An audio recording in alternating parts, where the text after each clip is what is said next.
भयंकर सैलाब की चपेट में आने से अब तक 160 लोगों की जानें चली गईं, जबकि 750 लोग अब भी लापता हैं। इस विनाशकारी सैलाब में 19 पुल, करीब 40 किलोमीटर लंबा हाईवे, 9 हाइड्रो पावर प्रोजेक्ट तबाह हो चुके हैं। बाढ़ का पानी करीब 30 फीट तक ऊपर आ गया था और तेज बहाव में घर, गाड़ियां, सब कुछ बह गया। वही बताया जा रहा है कि तिब्बत में लहंदे नदी से पानी और मलबे का सैलाब भोटे कोशी और त्रिशूली नदियों में पहुंचा, जिससे बाढ़ आई। बहाव इतना तेज था कि लोगों और मलबे को करीब 150 किलोमीटर दूर चितवन तक बहा ले गया। खराब मौसम और टूटे रास्तों के बीच राहत कर्मी मलबे में दबे लोगों की तलाश कर रहे हैं। कैलाश मानसरोवर यात्रा पर जा रहे कई श्रद्धालु भी बाढ़ की चपेट में आ गए हैं। नेपाल में लापता लोगों में सैकड़ों विदेश नागरिक भी हैं, जिनमें 133 भारतीय भी शामिल हैं। अब आप ये जो तस्वीरें देख रही हैं, आप इसमें पानी का खौफनाक जो बहाव है उसे देखिए आप, जो कि ढलान है। पानी का इतना फोर्स है कि वो उसके बीच में जो कुछ आ रहा है तिनके की तरह उसके साथ बहता चला जा रहा है। तभी दर्जनों पुल इसमें बह गए हैं, 9 हाइड्रो पावर प्रोजेक्ट तबाह हो गए हैं और 40 किलोमीटर लंबा हाईवे वो तबाह हो गया और न जाने कितने घर इसमें तबाह हुए। जो कुछ अब आप पानी का फोर्स इन तस्वीरों में देखिए आप, बहुत ऊंचाई से वीडियो लिए बनाया गया है। इतनी तेज़ पानी बह रहा है और इस पानी की ऊंचाई यहाँ पर गहराई जो है वो तकरीबन 30 फीट बताई जा रही है।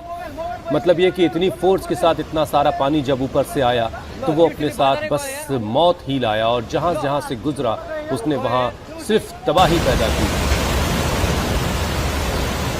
गाड़ियाँ, घर, सब कुछ जो कुछ रास्ते में आया सब कुछ तबाह होता चला।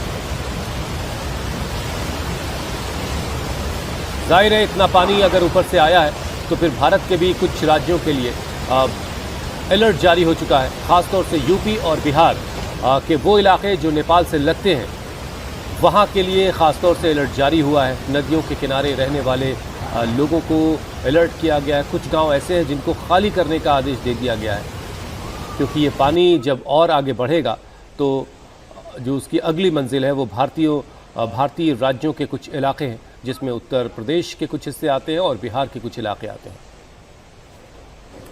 तो ये दो तस्वीरों से आप अंदाजा लगा सकते हैं तबाही का मंजर। एक तरफ नेपाल में जब बाढ़ आई, किस तरीके से तबाही इस बाढ़ ने मचाई, घर के साथ साथ तमाम पुल जो वहां मौजूद थे और गाड़ियां लोगों को बहा लेकर चली गई। तो वही दूसरी तस्वीर आप देख सकते हैं तबाही के बाद का मंजर, जहां सिर्फ और सिर्फ टूटे हुए घर, मलबा और रोते बिलखते लोग नजर आ रहे हैं।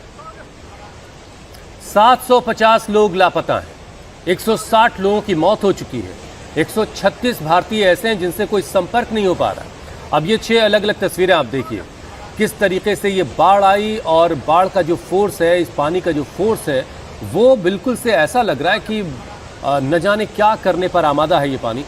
और जब से ये तस्वीरें लोगों ने देखी हैं, लोग सिहर उठे हैं। जो वहाँ पर थे, जिन्होंने इस त्रासदी को झेला है, आप बस उनके बारे में महसूस कीजिए।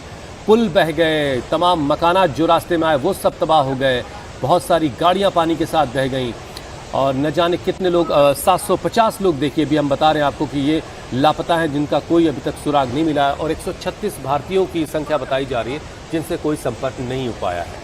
नेपाल में फ्लैश फ्लड से भारी तबाही हुई। नेपाल से बर्बादी की एक और डरावनी तस्वीर आपको दिखाते हैं। जिस वक्त सैलाब आया तभी नदी के किनारे एक स्कूल बस बच्चों को लेकर जाती हुई दिख रही है। जैसे नदी में तेज फ्लैश फ्लड आया, बस के अंदर बैठे बच्चे चीखने लगे। ये बस के अंदर की देखिए तस्वीर है। बच्चे देख रहे हैं पानी का फोर्स और उस खतरे को महसूस कर पा रहे हैं, जिसको देखते हुए लोग सड़कों पर भी भाग रहे हैं। ड्राइवर ने तेजी दिखाई, वहां से किसी सूरत से बस को आगे निकाला। अब आगे का बस यही कह सकते हैं कि खुदा जाने कि इस बस का क्या हुआ होगा, लेकिन बहुत ही खतरनाक तस्वीरों में मंजर दिखाई दे रहा है। वही नेपाल में फ्लैश फ्लड इतनी तेजी से बढ़ रहा था कि किसी को कुछ भी समझने का मौका तक नहीं मिल रहा था। लोग घरों से बाहर निकल पाते उससे पहले ही पानी घर को बहा ले जा रहा था। सैलाब घरों के ऊपर से बह रहा था। मलबे और पानी के बहाव के ये रौद्र रूप जिसने भी देखा उसकी रूह कांप गई। तो ये तस्वीरें आप देख सकते हैं, जिस तरीके से फ्लैश फ्लड आया, लोगों को बाहर निकलने का मौका तक नहीं मिला। लोग समझ पाते कि आखिर क्या हुआ, क्योंकि ना नेपाल में बारिश है और ना ही कुछ ऐसी स्थिति है कि बाढ़ आ सके। ऐसे में लोगों को यह अंदाजा नहीं था कि अचानक से फ्लैश फ्लड आएगा और सब कुछ बहा ले जाएगा।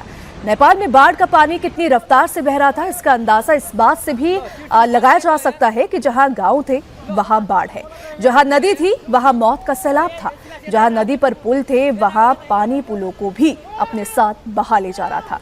लोग सिर्फ तबाही को देखकर चिल्ला रहे थे।